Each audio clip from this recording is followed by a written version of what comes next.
All right. Explain how your values and beliefs are aligned to CareCore's culture, mission, and vision.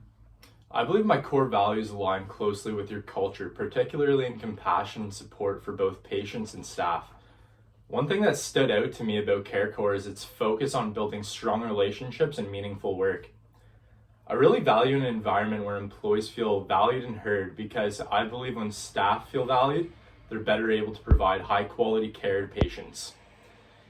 I also saw that CareCore holds exemplary standing with Accreditation Canada, which tells me that the standard of care isn't just a talking point, but something the organization earns and maintains.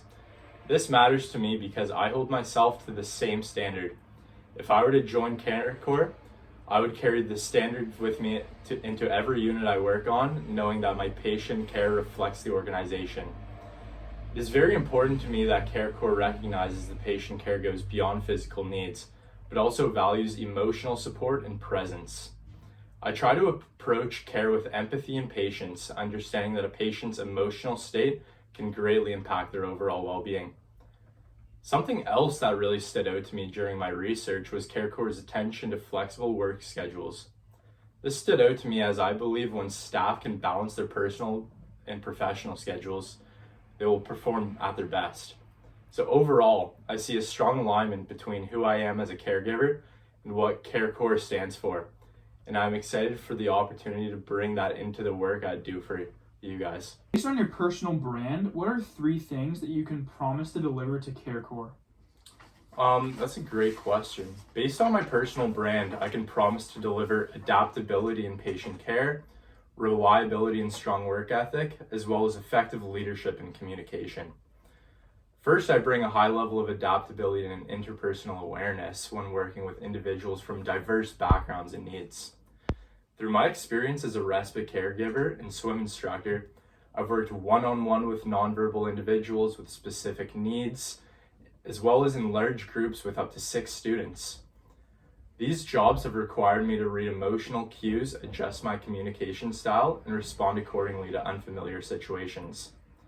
This shows my adaptability to manage both my own emotions and understand others, which helps me provide patient-centered care. Secondly, I'm dependable and a quick learner. In my caregiving role, I learned to manage responsibilities such as G&J tube care, giving showers, and creating interactive activities, all while coordinating family routines such as school drop-offs, pickups, and dinner preparation. This required both attention to detail and accountability. I take pride in being someone people can rely on, especially in roles where consistency and safety are critical. Finally, I bring leadership and clear communication. As a swim instructor and in my role at IKEA, I was responsible for guiding both customers and new team members. Whether teaching lessons or showing new employees the ropes, I focused on clear instructions, patience, and a safe, supportive environment.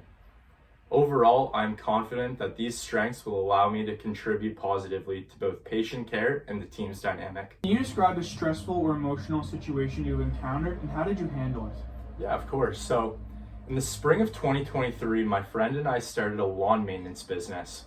Early on, we secured a contract with Zeos Technologies, an underwater tracking equipment company.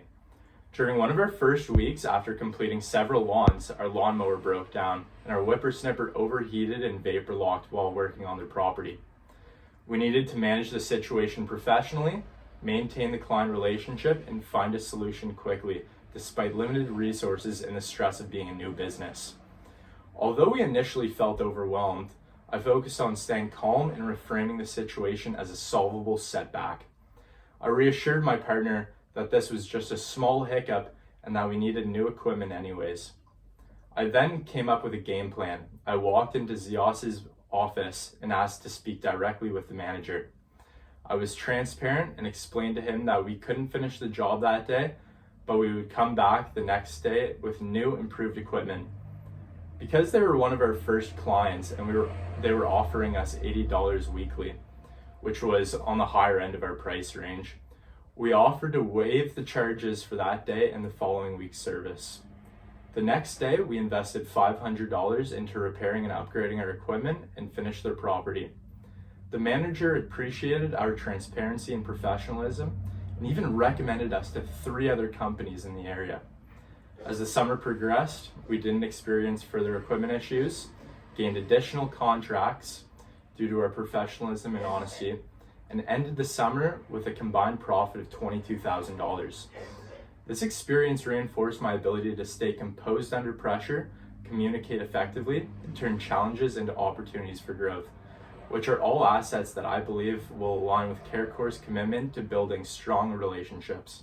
Describe a situation where you had to collaborate with the teammates, coworker, or classmate who was difficult to work with. How did you manage it and resolve it? In the summer of 2024, I worked at the IKEA in Dartmouth Crossing as a cart pusher and front-end service associate. On a busy summer weekend, this IKEA would see several thousand visitors. I worked with a coworker who had recently moved from the Ukraine. There was some language and social barriers between him and the staff, as English was his second language and he was very quiet. On busy shifts, I noticed he was avoiding physically demanding tasks and taking breaks at peak hours and closing times, which put more pressure on the team. I needed to address the situation in a way that maintained a positive working relationship with him while ensuring that our team could keep up with the busy workload and support customers effectively. Instead of jumping to conclusions or escalating the situation to my manager without speaking to him first, I took a step back and approached it with a calm and understanding mindset. I needed to modify my communication style to suit his reserved nature. When we were working alone one day, I brought up the situation using I statements and specific examples, explaining how I felt overwhelmed managing certain tasks on my own. This let him know that I wasn't there to blame him, but to have an honest conversation as a coworker who genuinely wanted to understand his perspective. He was usually very quiet, but this approach sparked a conversation in which he shared that he was dealing with a lower back injury, which was limiting his ability to do physically demanding work. After understanding his perspective, I brought it up to my manager's attention so we could find a solution that supported both him and the team. My manager arranged for him to be cross-trained in the click and collect area, which was less physically demanding, and then he assigned another team member to cart push. This improved team efficiency, reduced stress during busy shifts, and maintained a positive coworker relationship. This situation shows the importance of empathy, clear communication, and addressing situations constructively rather than making assumptions. These are interpersonal skills that I believe will allow me to contribute positively to CareCore's team and the patients they serve. Describe a time when you received constructive feedback.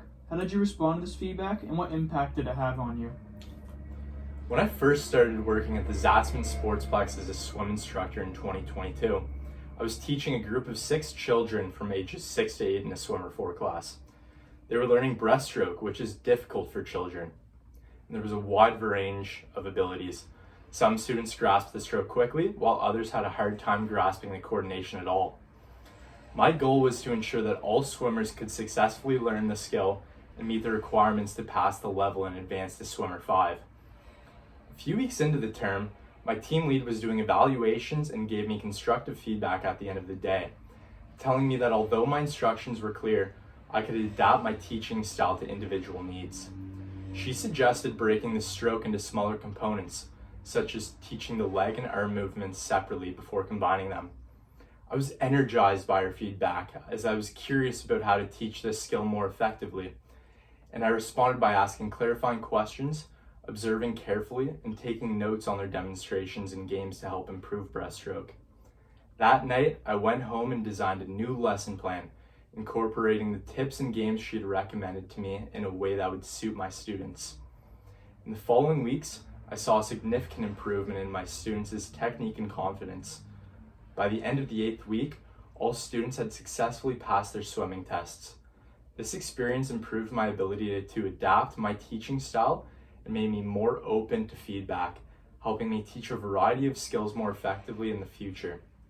This experience reinforced my belief that being receptive to feedback and continuously refining my skills are qualities that translate across any people-focused role, and I'm confident that this adaptive ability and commitment to growth will allow me to provide the highest standard of care and support to CareCore's patient and team.